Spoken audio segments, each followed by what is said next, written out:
pareil. 1 Samuel chapitre 5, verset 6 à 7. D'où vient la prolifération de coco et d'hémorroïdes de notre génération? 1 Samuel chapitre 5, verset 6 à 7. La main de l'Éternel s'appesantit sur les Abzodiens. Et il mit la désolation parmi eux. Il les frappa d'hémorroïdes à Asdod et dans son territoire. Voyant qu'il en était ainsi, les gens d'Asdod dirent: l'arche du Dieu d'Israël ne restera pas chez nous, car il a pressentit sur sa main sur nous et sur Dagon, notre Dieu. Ils étaient frappés de quoi? Hémorroïdes. Frappés de quoi? Hémorroïdes. Très bien. Qu'est-ce qui s'est passé? Il y a un groupe qui s'appelle les Asdodiens, même comportement que Rachel. Eux aussi, ils ont volé un objet en or, l'arche de l'alliance. Pour eux, c'était juste un objet. Ils ne savaient pas que c'était le Dieu d'Israël.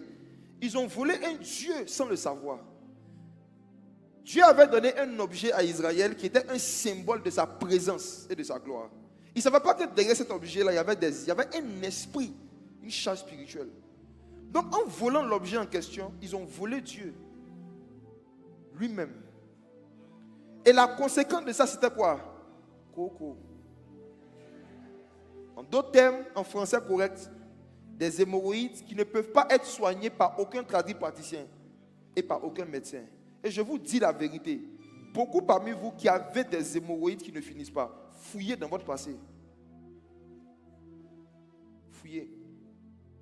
C'est fort possible que ça vienne d'un vol, aussi petit qu'il puisse paraître. La Bible montre que le vol est une porte d'entrée des démons qui donnent des hémorroïdes.